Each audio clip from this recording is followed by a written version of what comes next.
Well, welcome to another edition of the No Nonsense Roundtable. I'm Dom Genova, your host, here every Saturday 10 to 11 on News Radio WHAM 1180, and past shows always on NoNonsenseRoundtable.com.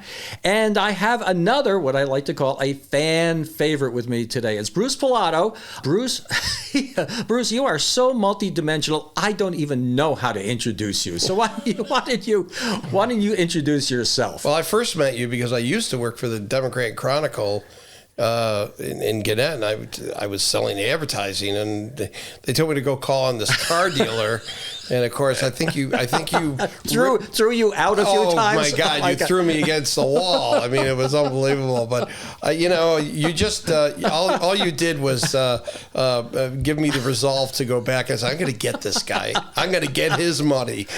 but after a while, you got to understand me. You understand the way I am. You have to present things to me in a certain way, and if you get my trust, you get my trust for an awful long time, right? No, it was good. The best part was when I would go there and there'd be somebody from another media having a meeting with you, and I could hear you screaming at them in your office, and I would say, okay, he's in a good mood today. But anyways, we had fun. But getting back to the question, I'll try to give you the 90-second. No, Bruce, I have to give the disclaimer here. You and I are both Italian. Just because we yell doesn't mean we're mad. Oh, no. Yeah, I never took it personally. Okay, go ahead. I never took it personally. Okay, now we can go back to talking about you. Right. Here you go. So anyways, what happened is I grew up in West Irondequoit. My dad was a successful lawyer. I went to West Irondequoit High School. They had a radio station. I was a station manager. There was the first high school station to have an FCC license. And I thought I was going to go to Syracuse University and work in media and get involved. And I love music. I played in bands, and I worked at House Guitars when I was a kid.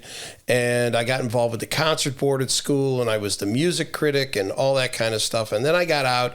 I said, okay, now I've graduated. What am I going to do? Well, I got to go earn some money because I want to go to New York or LA and write for Rolling Stone or something like that. So I come back home and get a job with the newspaper. They said, well, you can freelance and we'll put you in the advertising department because you're good at that. I said, okay, fine.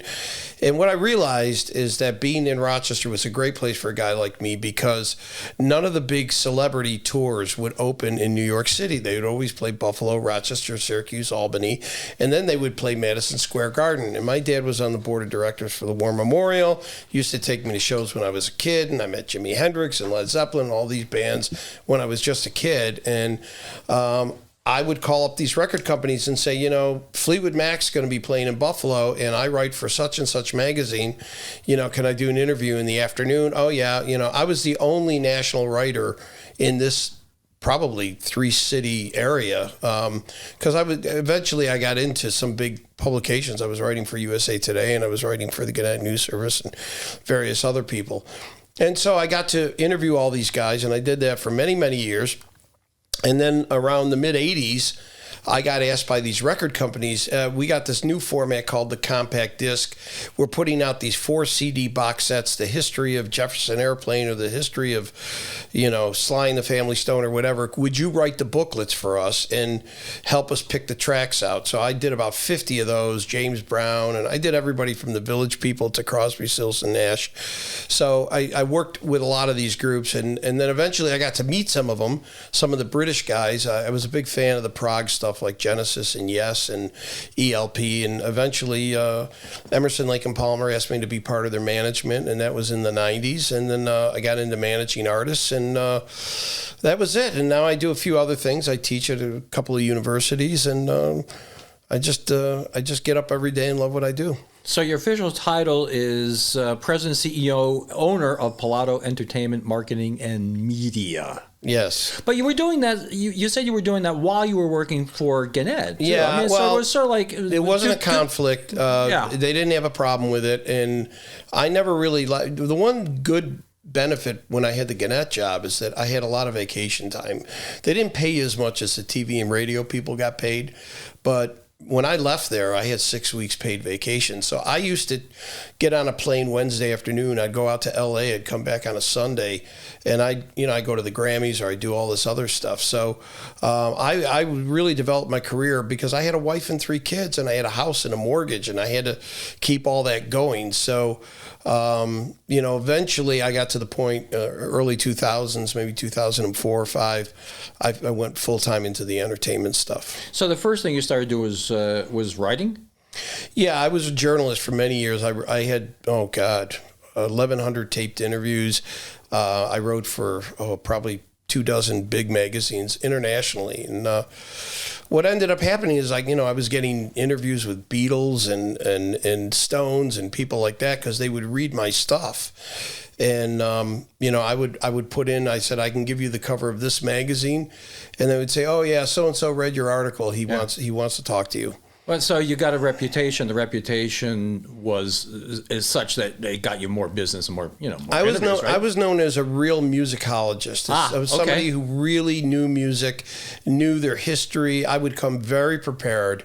Their interviews, I was told by many of them that it was some of the best interviews they had ever given because I asked the right questions, and I always got what I wanted. The other thing I was doing is you couldn't make it with one magazine. So what I would do is I would ask a lot of different questions so I could do 3 different articles for 3 different magazines. So for instance, I do a lifestyle story in one magazine, I do a recording story for a recording magazine, and I do a general music fan story for that. So I would get one interview and be able to get 3 articles out of it. And that's how I made enough money to do that. And a lot of guys weren't smart enough to do that.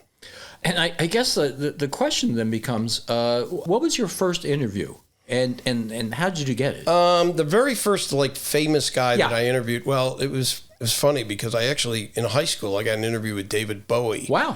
But at the time, he was doing this thing where he didn't give interviews. So I submitted questions and they sent me the tape back. But then when I got to Syracuse University, I started interviewing, and I did, Talking Heads, and I did Randy Newman, who was a singer-songwriter. Oh, yeah. He was one of my very first ones, and great interview. And then I went on to do... I was one of the first guys to do the Police. I did a lot of those bands. And then I still write occasionally, and I still cover the Grammys for some media outlets, just because it's a reason for me to go out there and be part of it. But the days of me doing that to make a living are over because I make much more money doing the other stuff I do. I'm just laughing because music has changed over the years. And I remember a song that Randy Newman did by the name of Rednecks. Oh yeah, yeah. He was a great songwriter, and the funny thing about Randy Newman is that he used to get in a car and drive to a warehouse that he had, a small office, and he used to work from 9 to 5 with just a piano in the room. Really? And he wouldn't go home until he had a song written. And he comes from an amazing family. His family did all movie soundtrack things.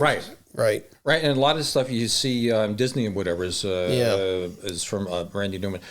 So when did you start doing this full time? Where you got rid of the? I left the paper in the early 2000s, but by then I kind of made the transition into being an artist manager. At that point, I was still writing.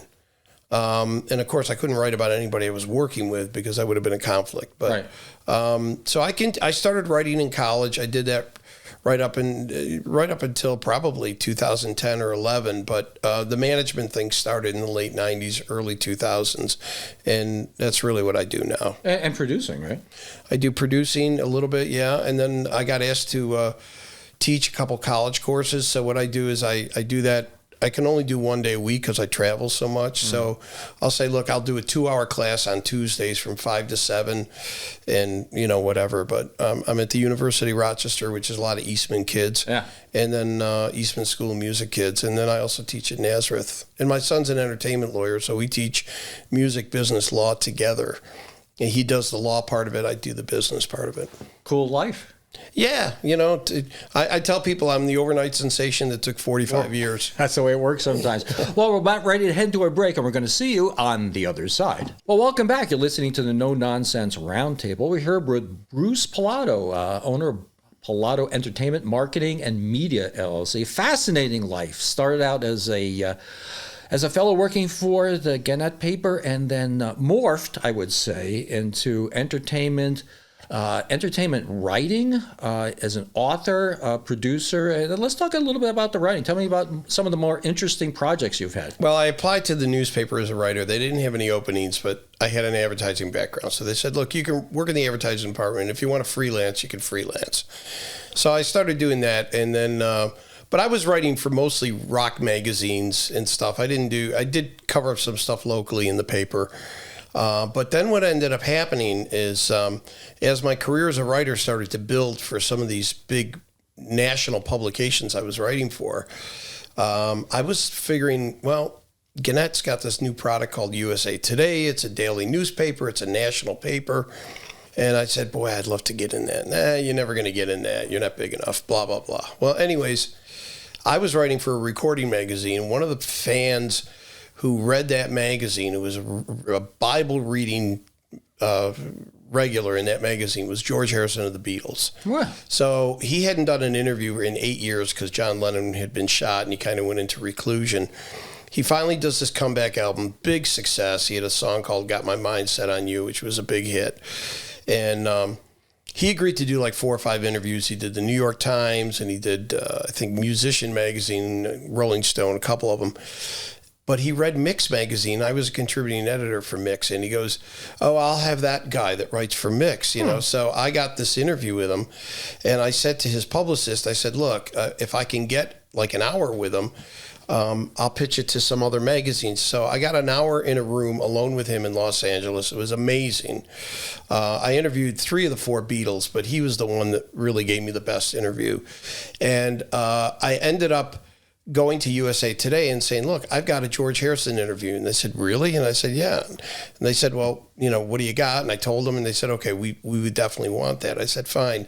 Here's the caveat, though. I want the cover. And they said, what? Well, you've never written for us. We're not going to give you the cover. I said, no, you want the George Harrison interview. You're going to give me the cover. Mm-hmm.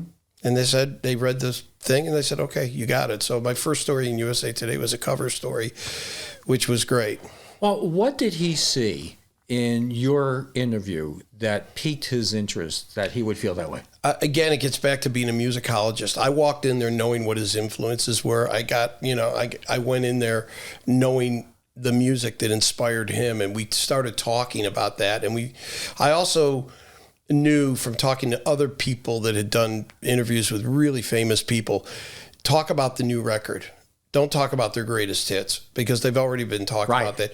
So I talked about his new record, but fortunately for me, it was a very Beatlesque album, and it had Elton John and Eric Clapton and all these people on it. Ringo was on it, and he kept referring to the Beatle years and say, well, when we did, You've Got to Hide Your Love Away, it was the first time we did this and blah, blah, blah. And I used that same idea on this side. Oh, okay. So I got a lot of Beatle information out of him. And then, of course, at the end, I was able to ask him a bunch of Beatle questions. So it's been good. So I've only published portions of it. So in my book, there'll be more of it. You know, I talk a lot about there's the golden rule and there's the platinum rule. The golden rule is to treat people the way you want to be treated. The platinum rule is to treat them the way they want to be treated. So it sounds like you're getting into his head and his environment and what he wants to talk about, and that's probably pretty much what it was. Right? Well, a really funny story there. He had a 10-year-old son at the time whose name was Donnie. I had a 10-year-old son at the time whose name was Gregory. George Harrison was into racing cars and Monte Carlo and all the Grand Prix stuff, right? My son was into cars. And he knew this was a big deal for me. He didn't know why, but he knew interviewing a Beatle was a big deal. And I said, he's got a 10-year-old son that likes cars too. And he goes, oh, I'll draw him a picture. So my son drew a picture of a race car for his son. Uh-huh. And I handed it to him. Yep. I said, this is for your son. My son drew it. And that was it. It was like I was his next door neighbor or something. Yeah. It just opened up the floodgates. It was great. Yeah, you bonded with the guy. Yeah, it was cool. I can't imagine the number of people that you've met. I mean, you have to have enough stories so we can carry on all day. The last time I estimated, I haven't actually done the count, but it's about 1,100 interviews. And I have them all on tape. And the one thing my dad, being a lawyer, told me, when I started at the paper, they said you could freelance, which means you weren't an employee of anybody. So I just kept freelancing for all these magazines, and I was able to get a title as contributing editor or writer, which meant you were in the masthead, but you weren't a paid employee. The advantage of that is I own all my interviews. Mm-hmm. They don't own them. If I was a writer for Rolling Stone, being employed by Rolling Stone, the tapes would be their possession. So now, doing a book, I own everything. And what basically happened is, my wife was telling me, you should write a book. You've got all these interviews. I have boxes of cassettes. And, here's an interview with the Stones. Here's an interview with this. Here's an interview with that. So now I've done this book. I'm about 350 pages into it. I got about another 100 to go. And it's called Feedback, One Man's Journey Through the History of Rock and Roll. And it deals with my childhood, going to these shows with my dad, meeting the Jimi Hendrixes and the Led Zeppelins of the world, and then eventually getting out of college and writing and then, getting to what I do now. And it's really, really interesting. It's about me, and it's about my life, and it's about how I kind of worked my way into it. There was a Woody Allen movie called Zelig. Did you ever hear about that movie? Yeah, I've heard of that movie. That was when everybody was doing these things where they were doing commercials with Paula Abdul dancing with Fred Astaire, and they would take old footage and they'd put her in it. In this movie, Zelig was Woody Allen being in all these movie reel things, in newsreels, right? And it was about a guy that was always in the right place at the right time. He wasn't supposed to be there. That's kind of my life. It's like I was a newspaper ad salesman who ended up in a living room with a Beatle. I mean, how does that work? So that's what it's about. But the book's interesting. I got some incredible stories. Many people always ask me, what was your best interview? And it's hard. I mean, I love the Beatles stuff, but Little Richard was great. Uh-huh. And I have this one great story. So I go in to do this interview with him in Los Angeles, and we were doing it on video. And he was there before I got there, and I walk in, and he had a makeup guy, and he was all Liberace'd out and everything. He had all these incredible clothes, silk shirts and all that. And he had a guy putting eyeliner on him and the makeup, and his hair was all coiffed and everything. And I'm just kind of sitting there waiting for the interview to begin. And he finally turns around, he looks at himself in the mirror, and he finally turns around and he goes, "You must be Bruce." And I said, "Yes, I am." And he goes, "Oh, nice to meet you." He's, "I just want you to know that the beauty is on duty." It was like, how do you start the interview after that? But he had a fabulous, because he went through all the racism and all the separate audiences where the black people had to be in the balcony and the white people. And then he'd get arrested for inciting a race riot because the white kids and the black kids were dancing together. Incredible stories. Oh, the things that he had to go through. I mean, and the black performers of the day, my Lord. Well, he was also the first big celebrity to let the Beatles open for him. He got out of the business, became a preacher, got back in the business, went over to England, and he met Brian Epstein. He said, "I've got this group called the Beatles. Could they open for you?" And he fell in love with them. He thought they were great. In fact, he wanted, to get involved in their career financially, but Brian Epstein didn't need that. Anyways, he had incredible stories. He used to tell me that John Lennon used to come in his dressing room, and he had the most foul gas experiences, and then he would leave. He said he just did that to upset me. He goes, "I don't know what he was eating, but it was the worst smell you've ever smelled in your life." And it's like, I can't believe this guy's telling me this story, but there's a lot of great ones like that. Well, ladies and gentlemen, you heard it first right here on the No Nonsense Roundtable. Well, we're about ready to head into the news break on that note, and we'll see you on the other side. Well, welcome back. You're listening to the No Nonsense Roundtable. This is Dom Genova here with Bruce Pilato, owner of Pilato Entertainment Marketing and Media, LLC. We were just talking about, one of the Beatles, and I guess his digestive problems, I guess, if you put. But let's change to some other groups. Let's pretend we were turning a roulette wheel, and let's land on somebody, and give me a story. Well, there's lots of people that I've been involved with in writing this book, which I hope to have finished this year.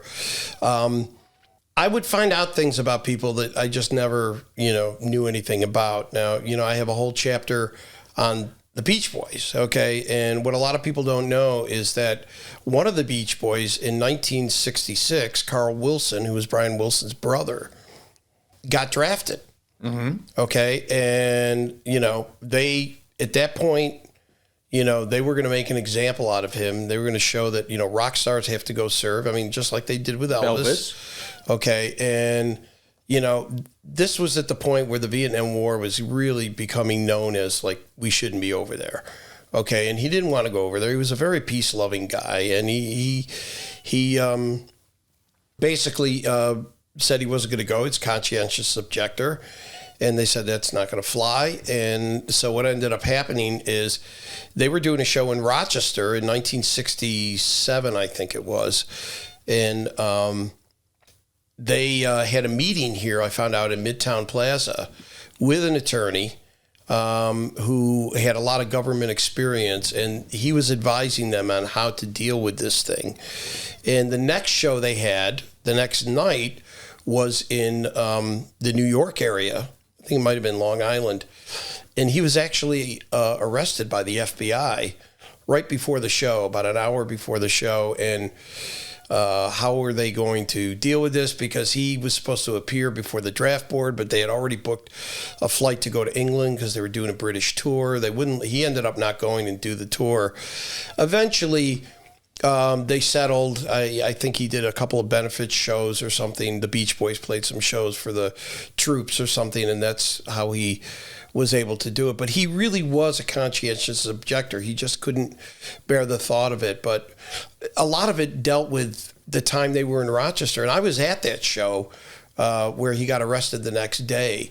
So it was really interesting because years later when I did these interviews with the Beach Boys, a lot of that stuff came out and what was really, going on at the time. So those are kind of cool things that I've been exposed to. And another story I have that's interesting was that when I saw Led Zeppelin, I was in high school at the time. They only played here once. They played on September 11th, but a different September 11th. Right. 1971. Now, we all know September 11 from 9/11. We know what that means, okay? But something else happened in American history on September 11th. Do you have any idea what that was? No. That was the day of the Attica prison riot. Ah. Okay. Yeah. It actually started a couple days before, but on the 11th, that was the day that the prison guard that they had beaten up, who they brought to Rochester General Hospital, that's the day he died. He died at the hospital. Now there was a murder involved. Okay. Well, here's what happened. Led Zeppelin's coming, sold out show, Rochester War Memorial, 10,000 kids. Nelson Rockefeller calls up all the National Guard and everything to go to Attica. All the off-duty cops who used to work as security guys for the War Memorial when they were off duty, they get called up to Attica. So now Led Zeppelin comes to Rochester. And there's 10,000 kids, and the pot smoke was so thick you could cut it with a knife in there. And they come on stage, and of course, that was during the hockey season, so there was wood on the floor with folding chairs. The folding chairs come down, and 10,000 kids go pushing towards the front of the stage with like 2 security guards in the whole building. Okay? Mm-hmm. Well, I'm there with my father. We were in the 10th row because he was on the board of directors, so it was like, he would just take me to the shows. Well, it was like a mosh pit in there, and he kept looking at me, and about the third song, he grabs me by the collar. He says, "Come on, we're getting out of here." And I'm saying, I want to see Led Zeppelin, please. I don't want to go home. He grabs me, walks me out of the area where all the kids, we fight our way out, and I thought we were leaving the auditorium. He then goes to the stage door on the side, opens the door, walks in there, and we walk up to the stage. And we're in the wings, right? Mm-hmm. So we're off stage. And there was a sound guy there, a monitor guy. And he looks at him, he goes, "I'm on the board of directors. This is my son. He's going to sit right here." And he put me down, and I was literally 5 feet from Led Zeppelin. Wow. In the wings. And, of course, my father went to the executive lounge bar where all the lawyers hung out and came back. He said, "I'll be back in a couple hours." And And that was it. So, I mean, that was the kind of life I had when I was a kid. It was an amazing thing. And, of course, a lot of these stories are going to be in the book. Well, one of the things you were saying is that a lot of the groups, if you were in New York, they would have been big at the time, and you couldn't have got close to them. But you're seeing them now because they're in Rochester. And, like they said, they use Broadway shows. They start in Altoona, right? And before they play Broadway. Right. So that's sort of what it was like, right? Yeah, and then I got known as the guy that could just kind of be the go-to guy. Rod Stewart did a show here in the 80s at the height of his career. And what Rod Stewart does at the end of every show is he kicks out about 25 soccer balls out into the audience, and they play with him. And the promoter at the time, who knew me, was from the New York area. He said, "Oh, my God, I forgot to get the soccer balls." So he calls me up on a Sunday afternoon. He says, "I need 25 soccer balls. Can you go get them for me and bring them to the venue?" I said, "I don't know. Is there a place open? I'll see what I went and I found him. I got him 25 soccer balls and I brought him down there. Rod Stewart kicked him into the audience and everybody was happy. Well, I know you have, hanging around these rock and roll people all this time, I mean, you have to have a couple of weird stories. I mean, the last time you were on the show, you told the story about Ringo Starr, and it's really a killer. I need to have another good story like that right now. Well, there's a lot of them. I'm trying to, off the top of my head, I'm trying to think of stuff I can say on the radio, actually. we can all we can all imply certain things, but go ahead. Yeah, but it's just, I don't know. It's just some of them are pretty temperamental, right? Oh yeah, I've seen a lot of that. In fact, one time there you go. I was backstage. I'm going to get in trouble. Okay, you got 2 minutes. I'm going to get in trouble for saying this. 2 minutes. Go ahead. I was backstage in Los Angeles at the Grammy Awards, and Elton John was getting he had made a presentation, he had performed and everything, and one of the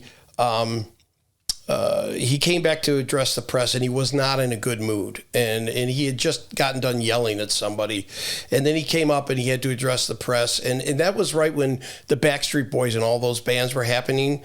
And one of the guys in the audience, one of the writers said, "Elton, what do you think of all the boy bands out there?" He goes, "I love them. I love them all. In fact, I've slept with most of them." So it's like, okay. There's a quote for you. Yeah, there's a quote for you. There you go. Well, but there's we're talking before recording the show, is that there's some entertainers who made it big and it kind of fizzled out, and then there's some, like you were saying about, surprising to hear about Mick Jagger, who was quite a businessman. Yeah, he went to the economic school, London School of Economics. So, when the rest of the Stones were going over set lists and everything, he's off in the corner with a calculator trying to figure out the grosses of the shows. These guys are seasoned professionals. But, you get in these situations. I'll give you another example. This was another Grammy event. In the 90s, they had Carly Simon had gotten some award, and she came out into the press room and was talking to us. And I happen to know that when OJ did the famous 405 thing where he was trying to escape, and then he went back to Rockingham, his place. Yeah. Okay, that house was the house that James Taylor and Carly Simon lived in. They sold it to OJ. Okay, a lot of people didn't know that. So we're backstage, and they go around and ask we're in the press room, and they said, "Well, do you have any questions for Carly Simon?" I raised my hand. I said, "What were you thinking when you were watching OJ in front of your old house at Rockingham?" And she just looked at me like, "How did you know that was my house?" I said, "Well, it's out there, people know."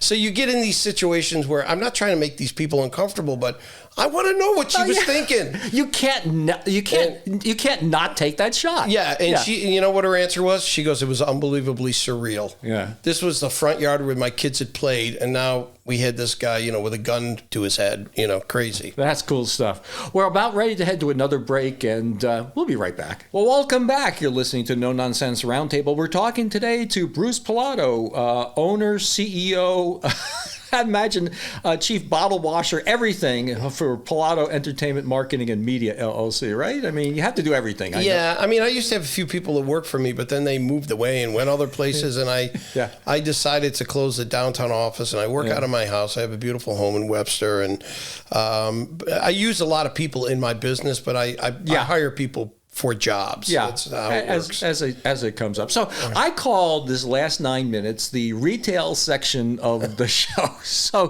what do you want people to know? What do you want to sell? Tell me what's going on, and you have 9 minutes to make a commercial for yourself. How about that? Well, the next time I'm on the show, hopefully my book will be out so I can actually sell something.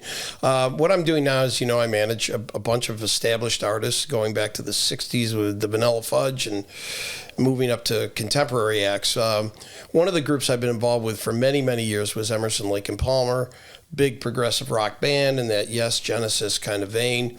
And then, of course, I worked with the group. I managed Lake for a long time, and now I manage Palmer. And he was also in another group called Asia. But ELP got back together in the early 90s after a very successful run, 50 million records sold in the 70s. And then they played all through the 90s, and then they kind of went their separate ways again. And then, unfortunately, Emerson and Lake both died in the same year, 2015. They both passed away. One had pancreatic cancer, the other one had other ailments, and eventually he left us as well. So I've been managing Palmer, who goes out with a couple of young musicians, and they play the music of ELP, but it's not the same without the other two guys. And we were trying to figure out how to do this. We were going to do a hologram tour, and we met with the hologram people, and it was okay. They look okay, but they're very stationary. They can't really move, and it's kind of hokey. It's all right in the beginning, but after a while, it kind of gets boring. And they wanted $600,000 to build two holograms. So I said, no, that ain't going to work. So I said to Carl, look, one of the first things I did with the group, they had done this live 3 nights sold out at Royal Albert Hall in England. And it was the band hired a camera crew and filmed the whole thing and made a live album out of it and all this kind of stuff. And I said, that was a great show. The band was in its prime. It had just gotten back together. They were playing with a lot of fire and energy. They looked great. They sounded great. And you guys own everything. I mean, you own the tapes and all that kind of stuff. And so I called over to London, and I found the guy who was in our archivist. And I said, what do we got? He goes, we got everything. We got all the cameras and all the audio tracks and everything else. Everything's separated. I said, great. So they gave me the Emerson footage. They gave me the Lake cameras. And they gave me the audio tracks for those two guys. And what we decided to do is we re-edited the concert film and took Palmer out of it completely. Mm-hmm. He's not in the film. He's not on the audio or any of that. So what we're doing is we're going out with 3 big high-definition video walls. We're going to have Emerson and Lake on these screens. We're going to have their audio tracks coming through, right? Just like they were on stage, okay? If there's a guitar solo, you bring the guitar up. If it's keyboard solo, you bring the keyboard up and bring it down. The real voice and everything. And Palmer will be live on stage. His 2 side musicians will join in on a few songs as well. And this is the first time in history that I know this has been done. We're actually going to reunite a band that broke up because 2 of the guys passed away. Okay, and we're going to do it through modern technology. And it's not going to be one song like McCartney did with John Lennon on the last tour. It's not going to be, Natalie Cole singing Unforgettable with her father. It's going to be an entire concert. And so we start on November 18th in Philadelphia, and we're going to go right up until December 3rd. We finish in Akron, Ohio. And then there's going to be a much more extensive tour next year. April, May, and then we're going to Europe. We've just got an offer to go to Israel. We're going to probably going to be everywhere. I mean, so we'll do Japan eventually. And what it is it's a lot of people never got to see ELP because they broke up in the late 70s, and then they were only together for about 8 years in the 90s. And this is going to be fantastic because it's not going to be a tribute band. It's not going to be a hologram show. This is going to be the 2 guys, except you're going to watch them on a screen instead of, see him live on the stage. But Palmer will be live on the stage, and he's been rehearsing with the video now for about 2 months, and it sounds phenomenal. Sometimes I'm a little disappointed that we don't have a video of our guests, because I'm looking at you. I'm looking at the light in your eyes. This is joyful for you, right? Well, it absolutely joyful. It was my idea. I brought it to him, and then I had to go to the estates of the 2 dead guys, and I said, "Look, I don't want to call this Carl Palmer or I want to call it Emerson, Lake and Palmer. So we had to do an arrangement. Right. They're gonna get. They're going to participate financially in this in terms of the profits and all of that. And we can call it Emerson, Lake and Palmer. And it's great. And the best thing that happened to me, you want to know the truth, was the whole COVID-19 thing. Because what that gave... Oh, thank God for COVID. Well, no, what that gave me is that gave me a solid year and a half to plan this thing and get the video done. I mean, this is off the record, but it cost us $15,000 just to re-edit the film. So there's a lot of expense. The video walls are very expensive. They're like $20,000 a week to take out with us. Ooh. But you know what? It's going to be a world-class show. Yeah. And, when I see what we're taking out and then I see what a Paul McCartney or Justin Bieber takes out, I mean, it's nothing. These guys have 16 semi-tractor trailers. You know, we're going to have 2 small trailers. Yep. But it's still going to be great. A little butterflies in the stomach for this or not? Or you got this? No, here's the thing. We got it. The only thing of it is we're moving to like 1,200 seat theaters, and he's been playing like 500 seaters up to now because it wasn't Emerson, Lake and Palmer. It was just him. Right. So, we got to sell a lot more tickets now, but we're doing good. We're about 50% of the way there, and we got about 5 weeks to go. So, I hope we can sell these 10 shows out, and then next year it'll be a much bigger, more extensive show. What haven't you done that you want to do in the music business? Sleep. Sleep. No, I just, That's a good answer. You've heard the expression, if you love what you do, you never work a day in your life. Jack Palvino said that on the show. Right. Yeah. And even when I was selling advertising for the newspaper, I loved it. I mean, I loved driving around and meeting people and calling on cranky car dealers. Yeah. Well, well, there are some exceptions. Yeah, there are some exceptions. But I was good at it, and I did okay. And I just do everything, it is to live each day like it's your last. If you do that, you don't regret anything in life. And that's it. I do regret the fact that it's taken so long to write this damn book, but I'm going to get it done. The problem is I'm my own worst enemy because I'll write a chapter and then I'll read it and then I'll let it sit for a week and I'll read it later and I'll say, okay, I got to rewrite this thing. And everybody says, why did you rewrite it? It was fabulous the way you had it. And I said, no, it can be better. So tell me, visually, is this like a coffee table book with lots of pictures and whatever? I've actually been told by a couple of publishers that I should do 2 books because I have 4,000 photographs that I own. So I don't know. No, it's right now I got 350 pages written. So it's going to be a standard book with a photo section in the middle. And, what I'm really debating on is, do I do the publishing thing with a publisher, which could be like a harder, one of the companies I work with owns Harper Publishing, and I think I could probably go there, or do I self-publish it and have a lot more control? Right. So I don't know. I mean, the problem of it is if you want to go global, you really need a big publisher. So I don't know. I've got a lot of offers. There are a lot of people that want the book. So I don't know. It sounds like you're not going to have a problem getting a publisher. No, I won't have a problem. But the problem is if the book doesn't blow up in the first 5 or 6 weeks, it sits on a shelf and you don't get it back for years. Yeah. So, I'm not sure how I want to do this yet. But well, we're running out of time. It's great to have you back again. You always have such great stories, and I love the fact that some guy that was calling on me, waiting in my showroom to talk to me, has had relationships with like the Beatles. I mean, had I known then. I look back on my life. I'm 66 now, and I say, wow, I mean, it really has been extraordinary. But the most important thing I did is I married a wonderful person. I had 3 great kids, and now I got 4 grandchildren, 1 on the way. And I was able to do it from here.